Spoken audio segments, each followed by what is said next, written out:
sentir nem as costuras aqui dessa fantasia em amplo sentido, né? Não dá para sentir a costura, parece que é um autor só. E é um casal, e a gente não sabe quem é que falou o quê, né? Então, realmente... É? Vocês também não sabem, né? Uma vez eu peguei um trecho para ler e esculachei, que a gente escreve assim, quer dizer, principalmente eu que sou bem simpática, né? Então, mas que droga isso aqui, Mário, o que tu quis dizer com isso? Mas eu não estou entendendo nada. Isso não tem nenhum sentido esse parágrafo, ele quieto, costuma, né? Só me explica o que é esse parágrafo? Eu não sei, foi tu que escreveu. Mas é bárbaro, tem muito material para se pensar, para falar. E bem como a fantasia é, né? A fantasia é aquela coisa que você pega um fiapinho, aquele novelão cheio de fiapos, você pega no novelo assim, puxa um fiapo e vem outras coisas, vem um monte de coisa, pega outro ponto, puxa um monte de coisa. Então aqui um exemplo do que é a fantasia. Eu pensei, meu Deus, o que é que eu vou falar de tudo isso ali? Onde é que eu vou pegar, né? Eu não vou pegar lugar nenhum, eu vou devolver para eles falarem, porque eles têm uma fonte ali de referências e de ideias e de muito tempo pensando sobre essas questões para nos enriquecer a mesa hoje. Mas eu estava pensando o que eu ia fazer, eu fui ali comprar um colchão para minha casa de praia. Aí eu passei ali na loja e aí na vitrine eu vi um retrato de uma mulher nua que eu resolvi trazer. Então aqui, tem que ser muito bom. A mulher ali, imagino que deve ser mesmo, mas aí vem: 1/3 da sua vida você passa sobre ele. É o colchão. 1/3 da vida a gente passa sobre o colchão.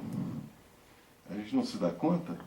Não é no divã, não é na poltrona. 1/3 da vida é sobre o colchão, sonhando, imaginando, criando livros fantásticos. É uma pena que depois a gente não consegue escrever, né? Dizem que milhares de pessoas sonham cheiro Shakespeare, né? O Mário Corso, o Diana Corso, mas só um que acorda como Shakespeare, né? Mas a gente podia acordar, pelo menos com os sonhos que a gente tem a escrever, porque a imaginação é uma coisa fantástica. E esse livro nos prova isso em muitos momentos. E a imaginação, ela tem uma característica, ela nos forma, ela nos constitui como pessoas. E aí a importância da literatura, a importância da gente ler, a importância da gente oferecer para os nossos filhos a possibilidade da leitura, né? Agora eu estou querendo tirar do Enem, não sei que loucura que deu na cabeça dos caras, querem tirar a obrigatoriedade de ler os clássicos. É absurdo. Alguns têm a chance, talvez única, de começar a pegar os livros e começar a ler, né? Desde que seja obrigatório. Mas é a importância do professor de poder fazer dessa obrigação um prazer. Isso é a tarefa do professor. Então, só porque o texto é mais difícil, vamos eliminar? Então, vamos eliminar tudo. Vamos eliminar a Olimpíada, pular aquela vara lá, é um troço difícil. Nadar é difícil. Vamos eliminar tudo, né? Fazer só o fácil. Não, tem que aprender a ensinar. Tornar a literatura uma coisa prazerosa, né?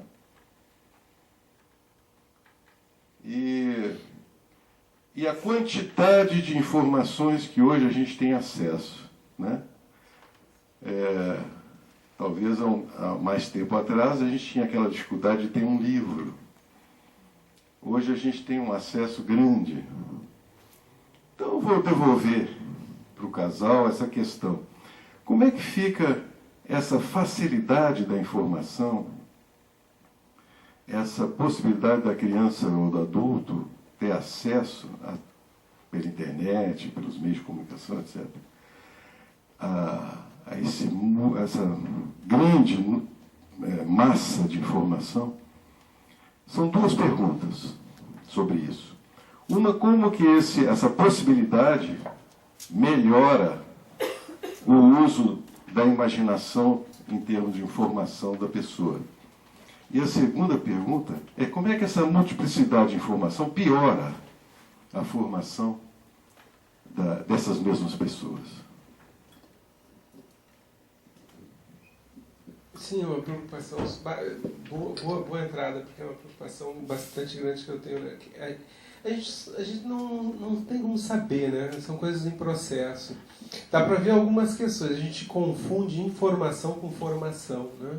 Na internet você encontra tudo. Nada é muito sério. Nada é muito profundo, né? É um universo, é o livro de areia de Borges, né? É um infinito. A internet é absolutamente infinita. É maravilhoso isso. É fantástico. Mas eu não sei se é os assuntos que eu pesquiso, as coisas que eu gosto. Tu nunca encontra uma coisa com a segunda volta do parafuso, né? Tudo na internet é absolutamente superficial. As informações, os sites, as coisas. É raro tu encontrar. De repente, em alguns campos, isso tenha... ou seja, você consiga textos mais profundos sobre algumas coisas, mas geralmente não, né? É uma biblioteca rasa, né? Uma biblioteca de pouca... Bom, a internet está começando também, não sabe como que isso vai ser. Mas esse saber de Wikipédia é um saber de fragmentário e rápido e bem pouco profundo, né? É se contentar com respostas fáceis e rápidas e diretas. Não sei qual vai ser o efeito disso sobre as pessoas. Vai fazer um universo vai fazer vão ter efeitos psíquicos diferentes, né? Eu não sou muito apocalíptico, eu não acho que vai ser tão ruim assim. Eu não tenho em grande conta a formação que a gente teve, que se fosse tão melhor assim, né? Pra gente ficar com saudades. Sabe que tem dados que eles são... os dados não mentem, né? A gente acha que a nossa geração era muito leitora, né? Mais leitora que a atual. E não é verdade. Quem nos conta isso são os editores. O número de livros para crianças e adolescentes é muito mais vendido agora do que foi outrora, comparando todas as mudanças populacionais, fazendo um cálculo matemático de tudo. Os jovens de hoje leem mais do que nós lemos. É isso. Então a internet está aí, tem uns que não leem. Bom, na nossa geração também tinha muita gente que não lia, né? Tem uns que... Mas, não sei. Eu acho que a grande vantagem dessa quantidade de informações da internet na subjetividade das crianças vai ser uma facilidade para subjetividades muito ímpares, assim. Todo mundo acaba encontrando a sua praia ali, né? Para pessoas muito gauche, muito deslocadas, com gostos muito particulares, tu sempre encontra alguém para conversar que gosta das coisas que você gosta, né? Então, para a diversidade do pensamento, e nessa troca eu acho que a internet é extraordinária. O que vai ser ou seja, das redes de relacionamento, né? Se isso ajuda a vida real das pessoas se sentirem menos sós, que tipo de laço essas coisas proporcionam, sei não. Esses dias uma paciente encontrou um sujeito pela internet, saíram, tiveram um encontro muito feliz, dois se encontraram, um encontro no sentido de afinidades próximas, né? E ela estava se defendendo do raciocínio clássico. As pessoas, ela tinha vergonha de ter conhecido alguém pela internet. Aí depois ela passa para um segundo momento e diz, não, peraí, cara, o quê? Deixa eu ver, como é que era antes? A gente se encontrava no boteco, estávamos 2 bêbados. Você olhava, aí gostou muito da minha bunda, veio falar comigo. Isso é mais... Isso é melhor do que se encontrar pela internet? Para lá, né? Então, e é verdade, né? Então a gente tem preconceitos assim sobre... tem que tomar cuidado com essas coisas. O relacionamento deles começou ao avesso, começou num romantismo. Perfis parecidos, então eles conversaram muito. Um achou que o outro estava enganando o outro, até que realmente se encontraram ao vivo, cada um era o que o outro esperava, mas teve muita conversa antes da chegada, né? Muita troca simbólica, não foi um olhar que convidou o outro. Né? A gente tende a achar isso problemático, né? Seja um bruto preconceito. Eu não sei, essas coisas são difíceis de dizer porque elas estão acontecendo, né? Não tem distanciamento para saber. E que ela seja cheia de lixo, meu Deus do céu, é humano, né? Onde o humano botar os pés, ele vai reproduzir as suas maluquices. Então está cheio de sexo, claro, né? Cheio de pornografia, por que não estaria? Sadismo seria extraordinário, só se ela tivesse feito em Marte, se tivesse sido criada a internet, não estaria cheio do que é o nosso pior e o nosso melhor, né? Então não tem por que se estranhar. Acho que um jeito de entender a relação com a internet já nos foi previamente explicado por Winnicott. Ele tinha aquele jeito de escrever dele, né? Que ele dizia, não só poético, mas digamos, os textos dele são aparentemente simples, não só porque ele é um inglês, né? Que já facilita as coisas, mas porque ele tinha uma liberdade, que também é inglesa, né? Mas ele dizia, eu vou escrevendo, depois eu descubro quem eu plagiei. Né? Em geral é o Massoud Khan que descobria quem ele tinha plagiado, porque o Winnicott não se dava o mínimo trabalho disso, não por onipotência, mas porque ele tinha esse pensamento de que o que um pensa é caratuja para o pensamento do outro ser retomado de alguma forma e construir alguma coisa em cima. Isso é a internet. Por isso que o leitor, esse leitor criança, agora esse leitor jovem, ele não é mesmo um leitor pior do que nós fomos. Tanto que, bom, para cada saga que existem milhares de outras páginas escritas, que são as fanfics, que são os leitores que se apropriam, eles fazem fanfics, que são... A fanfic é o seguinte, pega-se um personagem do mundo de Harry Potter ou do mundo do... Isso nasce, na verdade, se dissemina muito com Harry Potter. Né? Tem 2 momentos. O primeiro momento que é Tolkien, que é o primeiro narrador de uma saga para adolescentes, porque vocês vejam que o Frank Baum escreve para crianças, né? Que tem toda essa tomada por gerações, etc. Essa captura do autor, que já havia acontecido com Collodi, com Pinóquio, que é uma longa história, não tem tempo para contar, acontece com o Frank Baum. São as crianças que capturam, que raptam esses autores e fazem eles continuarem a história. Mas aí Tolkien, baseado numa história que ele contava para as crianças, né, vai criar, ele cria um mundo, ele cria linguagem, ele cria povos, e depois de ter criado todos esses ambientes, vejam bem como tem uma coisa no imaginário, de uma garatuja, né, de uma coisa precedente, ele imagina tudo isso, geografia, mapas, línguas, povos, só depois que ele tem tudo isso pronto, esse ambiente, ele vai construir as histórias que vem a se chamar, da saga que vem a se chamar O Senhor dos Anéis.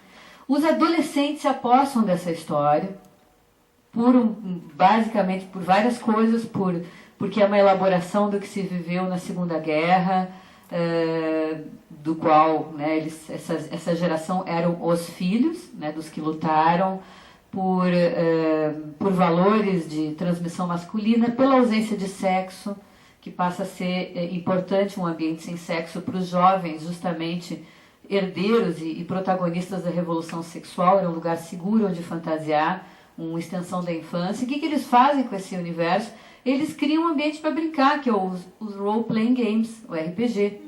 O primeiro RPG existente, que fundou o RPG, chama-se Dungeons and Dragons, e foi criado em cima do universo do Tolkien. Né? Então, tem essa coisa da apropriação para brincar, para escrever as fanfics. Então, são um RPG escrito, digamos, mais ou menos, que é o seguinte: Uma pessoa, uma menina, um menino, jovens, muitos jovens, pegam um personagem, por exemplo, da saga de Harry Potter. Já existem fanfics do Crepúsculo, né, conhecido lá em casa carinhosamente como O Prepúcio, do qual eu li os 4 volumes, e não sem gosto, são bem escritos. Mas kit, né? Então, pega um personagem e cria uma história né? Esse jovem autor cria uma história com esse personagem, se apropria do personagem e cria uma história. Por exemplo, tem várias histórias. O Draco Malfoy, vocês sabem, é o menino mau ele caiu no gosto da jovem comunidade gay, né? Então tem várias histórias que falam do amor entre Harry e Draco, né? Tem uma vertente enorme de fanfics de amor entre Harry e Draco, e basicamente esse é o casal mais comum, né? Nessas fanfics é muito engraçado porque os autores de fanfics raramente atendem pelo próprio nome, eles têm pseudônimos, né? Alguns são revelados e fizeram carreira literária, aspas, né? Outros, por exemplo, a gente vai pegar um menino como que escreveu Aragorn, que é uma gracinha de livro. O filme é muito ruim, mas Aragorn, o livro é muito bom. Esse menino tinha 16 anos quando escreveu isso. E foi o melhor tradutor da herança de Tolkien. Então, o que a gente tem? Uma geração que não só está lendo, como está escrevendo, sendo que a geração anterior ela não escreveu, ela brincou. Esses estão escrevendo, e estão escrevendo de um jeito que o Winnicott adoraria. Porque para eles não importa o autor, importa a história. Importa ser mais um fio da continuação dessa história. Tem algo de ruim nisso? Pelo amor de Deus, nós estamos evoluindo. Por isso que é melhor ser integrado que apocalíptico, né? Mas e o dinossauro? Eu não vou falar do dinossauro. Tem coisa demais para botar coisa minha aqui. Eu vou pegar a tua deixa, a questão do Tolkien, não é? Como ele é atual, como ele gera fanfics, e a questão do Lewis, né? Do Nárnia, que foi fantástico também, mas que eu li no teu livro, e eu concordo, envelheceu um pouco, envelheceu o Nárnia. E eu acho que uma das razões do envelhecimento do Nárnia é a base mitológica. Então eu te pergunto, dizem que para ser original não é importante falar uma coisa nova, é importante falar uma coisa que não envelheça. Então, o que é importante na literatura infantil ou qualquer outra, para que ela não envelheça, para que ela tenha uma base mitológica que seja uma raiz profunda, como eu acho que é o caso do Tolkien e como eu acho que é o caso do Harry Potter. O que não foi tanto o caso do Lewis, que ele fez muito mais alegorias que metáforas. Essa é a minha colocação para vocês.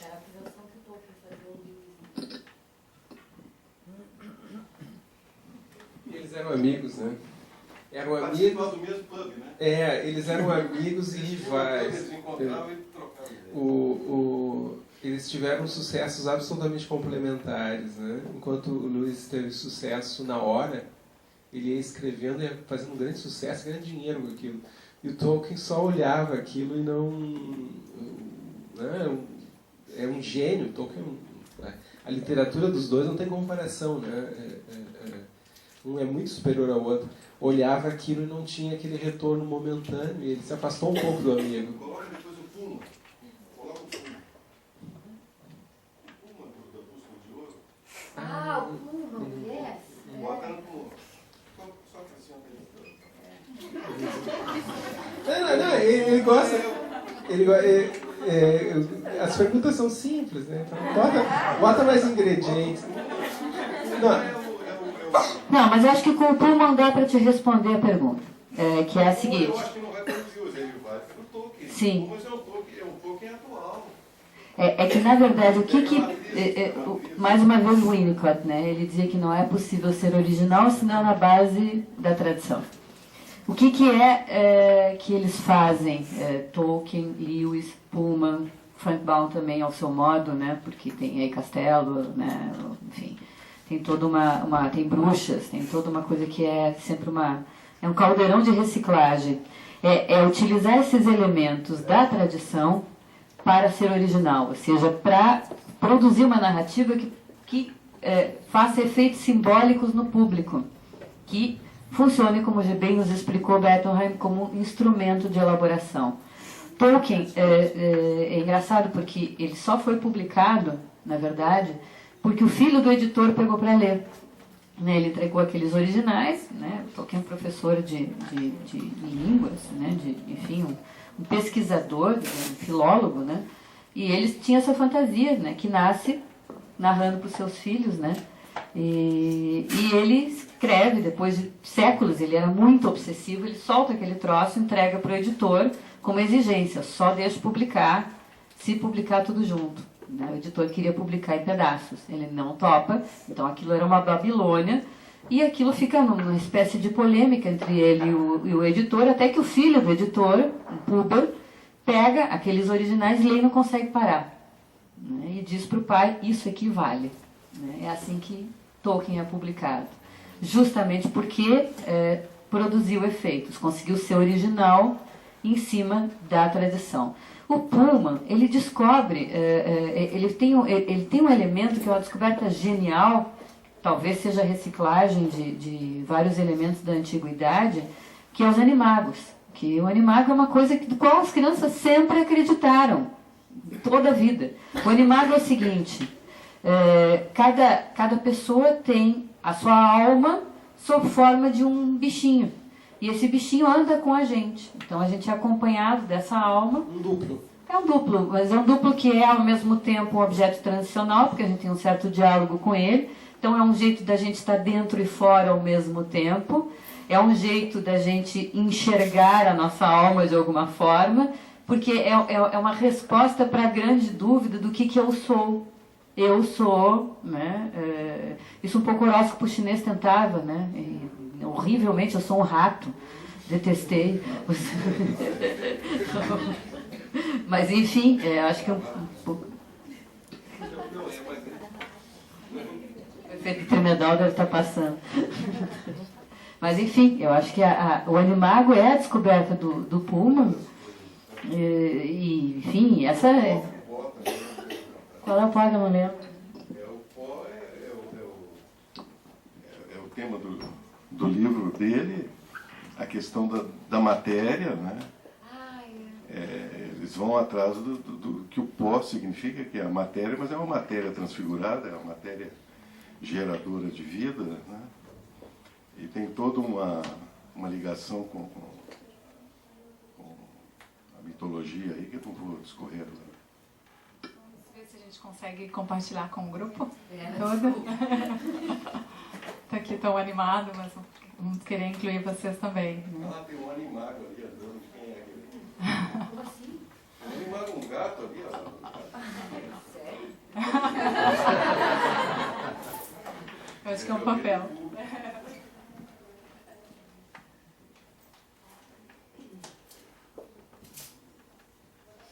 Esse atravessa o portal que começa a acontecer. Ah, porque tem histórias verdadeiras, né? De alguns animais aqui ancestrais. Aqui da casa. Sim. Acho que foi essa brincadeira. Bom, eu queria primeiro agradecer a vocês pela bela mesa, né, pela clareza do pensamento do Mário, da Jane, do Lúcio, né? E fiquei pensando na questão da internet, né? E realmente eu concordo plenamente com o Mário. A internet ela nos dá muitas informações.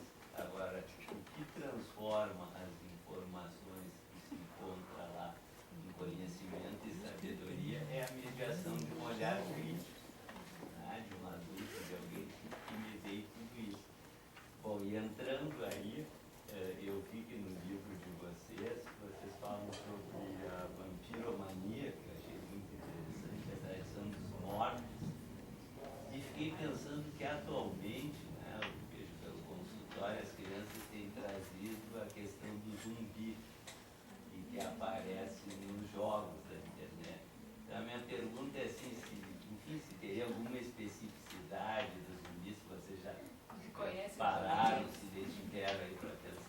Sim. mais um desafio para você. Sim. Não, é que eu adoro monstros. Então é muito difícil você me contar um monstro que eu não saiba a origem. O zumbi é um primo pobre do vampiro. Essas crenças são complementares e elas nasceram mais ou menos na mesma época. Elas são frutos do folclore europeu, né? Que é toda uma questão antiga que nos é alheia, é a questão dos mortos-vivos. Esse é o grande tema, né? Ou seja, a crença de que quando é que você morre mesmo, se está morto, se está vivo, para onde você vai depois, né? Então tinha toda uma categoria da tradição, de várias tradições folclóricas, que é os mortos-vivos. Ou seja, o que eles fazem enquanto eles ainda estão aqui, não foram para um destino, ou estão trancados nesse mundo, né, que são os amaldiçoados. Geralmente são seres amaldiçoados que não conseguem entrar no céu, nem o diabo quer eles ficam trancados no nosso mundo. Às vezes nem o diabo quer. O corpo seco, que é um zumbi brasileiro, a maldição dele é vagar pelo mundo depois de morto, porque ele fez coisas tão horríveis que o diabo não aceita ele e os vermes não comem a sua carne, porque também sabem que ele fez coisas horríveis. Geralmente eles atentaram contra pai e mãe. Né? São coisas graves. Então, eles são seres amaldiçoados, certo? Esses seres amaldiçoados, no folclore europeu, eles eram todos indistintos. Eram crenças difusas sobre o que eles faziam. Mas tinha algumas coisas, quase todos tinham muita fome. Né? Os mortos não comem, mas a gente projetava neles a questão. Então, eles vinham roubar nossa comida, eles eram canibais, mas uma série de crenças, assim. E dessas crenças nasceu o vampiro. O vampiro não é um ser da tradição. O vampiro é criado pela literatura e tem 1 século e pouco, certo? E a palavra vampiro existia, mas ela existia como nome genérico para morto-vivo.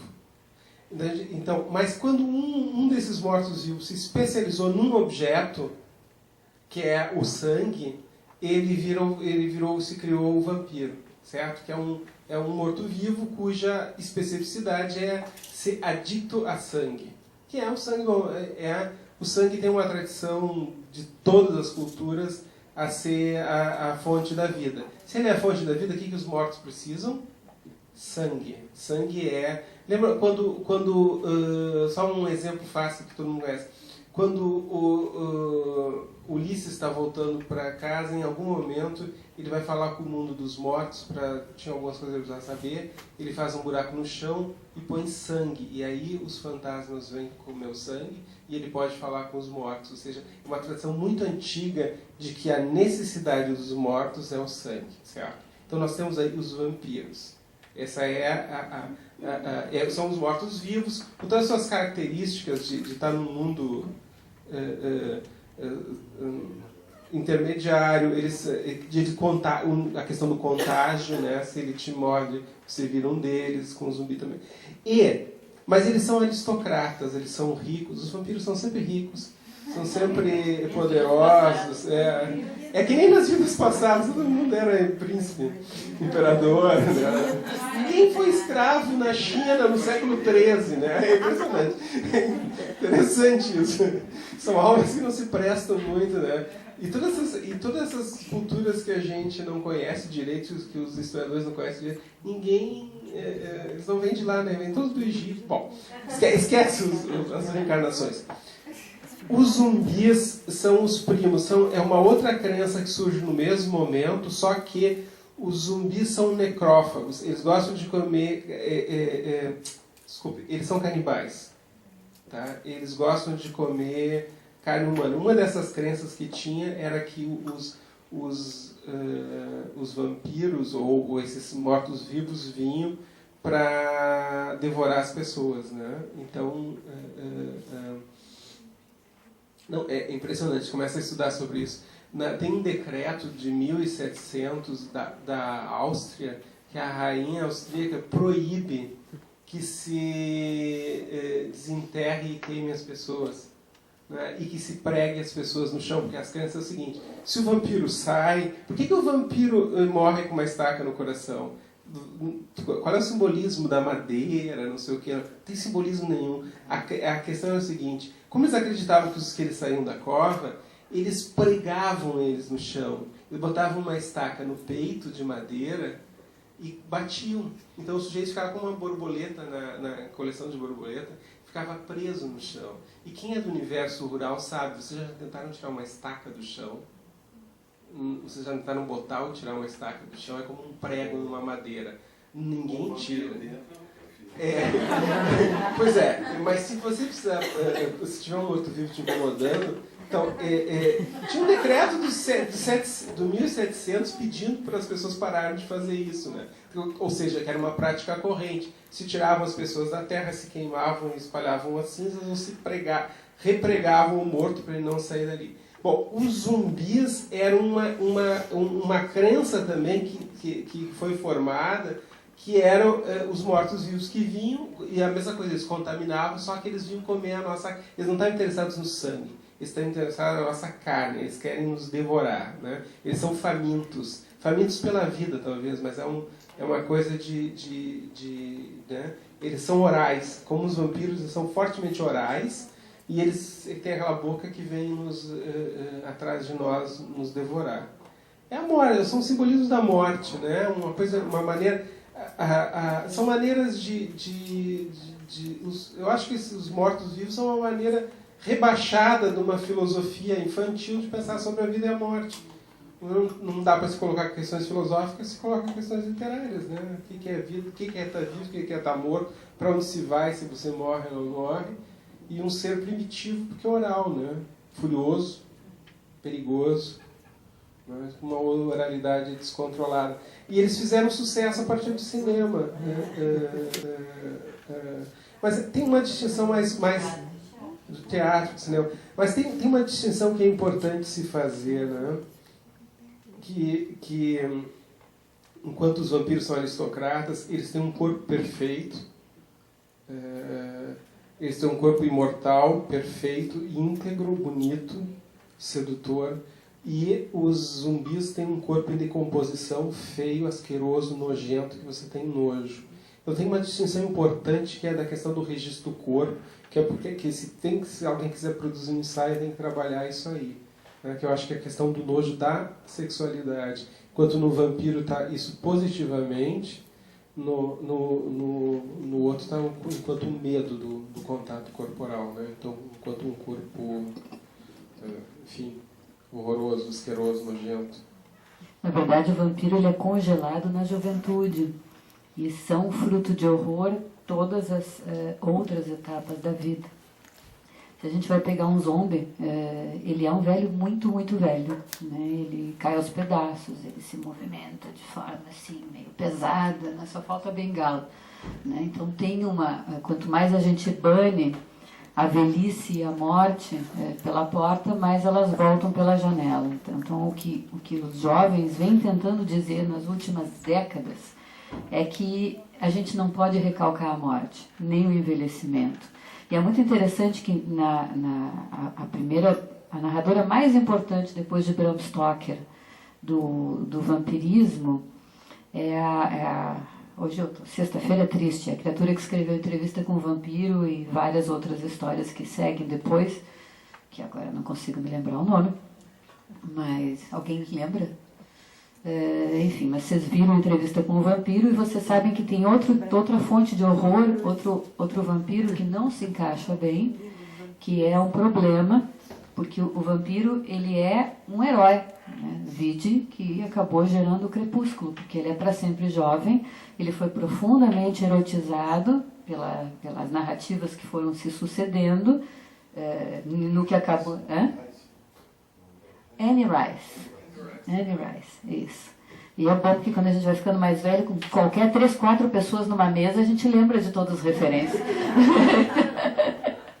Então, nada que umas várias pessoas não consigam. Mas enfim, a Anne Rice introduz um outro horror, né? Porque o vampiro ele tem isso, ele vai se erotizando, né? E os jovens têm insistido de que o sexo e a morte são inseparáveis, de que o esfacelamento corporal faz parte, por mais que os adultos queiram idealizar a sexualidade adolescente, eles dizem, não, ela é monstruosa, ela é assustadora, o esfacelamento corporal, a devoração de uns dos outros nos assusta, só que a Anne Rice introduz mais um horror relativo ao corpo, né, algo que não encaixa no nosso ideal adolescente, que é a infância.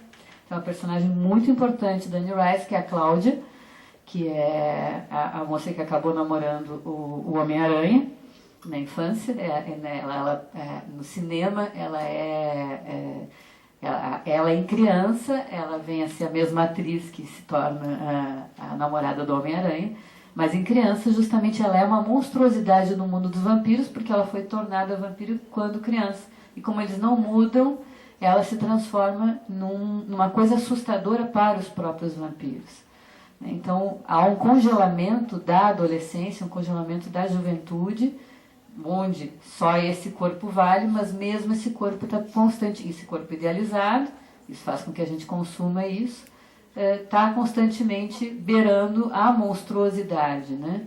E acho que os zombies são essa insistência dos jovens de não façam tão bonito, é para ser podre mesmo. Eles insistem nisso e eles têm, principalmente através de Resident Evil, né, que é a mãe dos zombies, né, da reedição dos zombies, que a gente tem ali, né, os belíssimos protagonistas e, por outro lado, a monstruosidade da velhice, da morte, da decrepitude, enfim, tudo aquilo que insiste que os jovens não querem que a gente esqueça. Quando a gente diz, vocês estão na flor da idade, vocês têm com a faca e o queijo na mão, vocês têm que aproveitar que agora é o grande momento da vida, né? Eles nos sabe quando a gente pergunta, terceira idade é a melhor para quê mesmo? Os adolescentes com essas histórias nos perguntam assim, a juventude é a melhor para quê mesmo? Porque eles também não sabem, né? Porque dói muito ser jovem, né?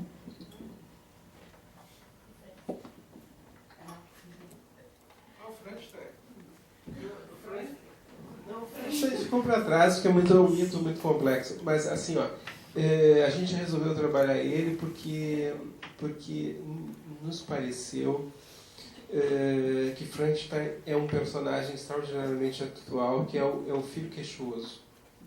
Só uma correção. O Frankenstein é o cientista. É o que fez a criatura. O ser aquele... Ele não deu nome. De pedaço era a coisa. Uhum. É a coisa, a criatura também chamada. Tem mania de chamar o Frankenstein como se fosse ele, a criatura. Mas o Frankenstein é o professor. É o Dr. Frankenstein, que é o que fez a criatura. Sim, mas a criatura é a coisa, é a criatura. Mas como eles faz parte eu acho que o equívoco a gente tem que tomar como a confusão mesmo, né? Que eles são vários autores tomam eles como um duplo, né? Eles morrem no mesmo lugar, eles só falam um com o outro. O Frankenstein não interage com outras pessoas, a não ser para vir matar, né? Então ele não ele praticamente só quando ele conta a história, senão ele não fala. Mas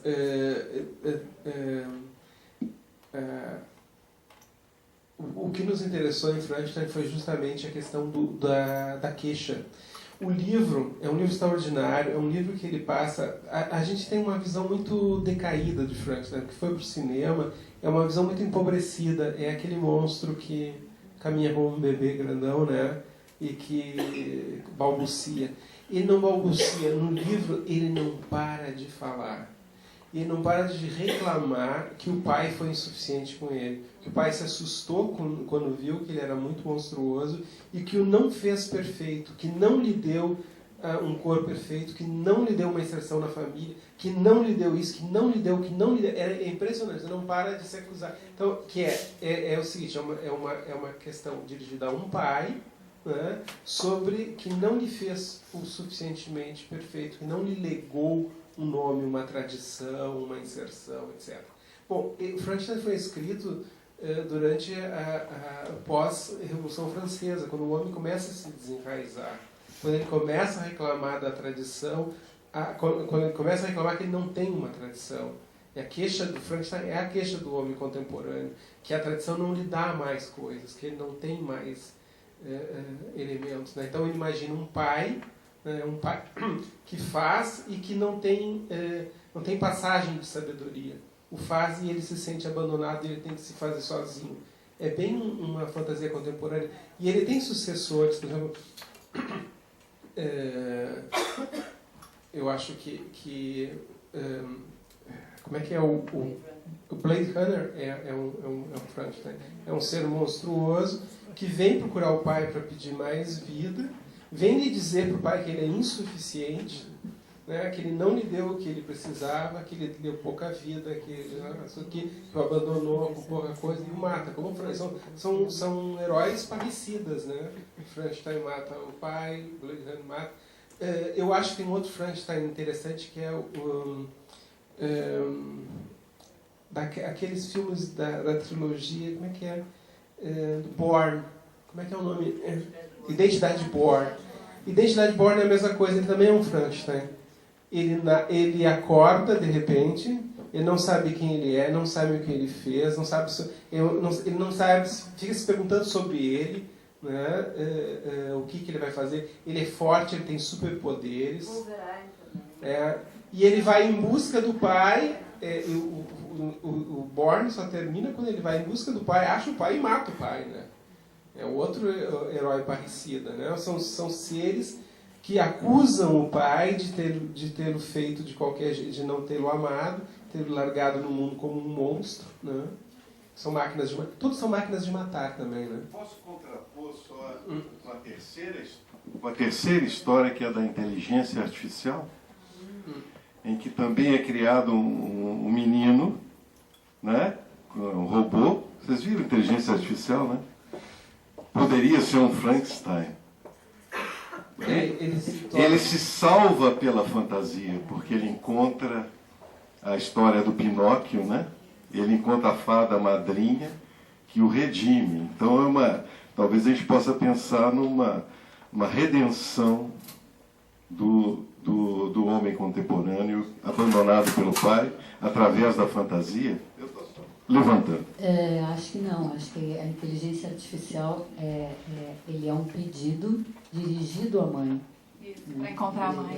É um pedido justamente que vai nessa tradição que eu dizia de que alguém que o que humaniza são as fantasias oferecidas pela mãe.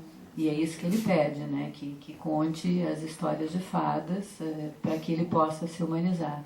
Então é diferente da queixa, né? Justamente da queixa relativa ao pai, porque é interessante que a Mary Shelley escreve essa história, uma menina sem mãe, e ela não consegue nem dirigir uma queixa à mãe, porque essa mulher não encontrou um lugar mesmo. Ela não tem um lugar, uma legitimidade social, o discurso materno não tinha valor suficiente, no sentido, não era reconhecido socialmente enquanto o discurso de instalação do sujeito. Por isso que ela não faz uma queixa dirigida à mãe, ela faz uma queixa dirigida ao pai. Ela só é órfã. Com os homens, né? Ela estuda com o Lord Byron. Sim. Vocês sabem a história, né? Eles se reúnem num casarão e cada um tem que escrever uma história. O Lord Byron é um dos... O Shelley, marido dela. E o Shelley e a menininha, 16 anos, né? Faz a história do Frank e ganha a parada. Eles têm uma noite para escrever um livro. Contar uma história de terror um para o outro, escrever um livro, é um desafio, né? E só ela que faz. Ela vence os homens. Na verdade, só ela, né? Porque o Shelley já era um poeta reconhecido, mas estava ali. A Mary Shelley é filha do Goldwyn, foi um importantíssimo filósofo e sociólogo da época, né? E era casada com o Shelley e estavam na casa do Lord Byron. Quer dizer, todo mundo ali já era consagrado. A única que tinha que se fazer através de fantasia era ela, né? Ela se salvou pela fantasia também, então. Eu fico com vontade de continuar ouvindo histórias a noite inteira, mas a gente vai ter que, né, poder terminar essa noite agradecendo. E assim, foi muito bom ouvir várias histórias aqui. Fiquei com vontade de conhecer algumas outras que não conheço. Obrigada por todos vocês. Eu queria agradecer muito a oportunidade que vocês nos deram de atravessar esse portal, que a gente entra por uma portinha e abre um verdadeiro portal de tradição, de pensar a infância e de pensar a adolescência e pensar a clínica. Eu sempre admirei o trabalho do CEAPIA e é uma honra muito grande, com 50 anos, estar aqui falando com vocês, que eu fico muito grata. Muito obrigada. Obrigada.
Como é que é isso aqui, você sabe? Deixa eu deixar tu passar.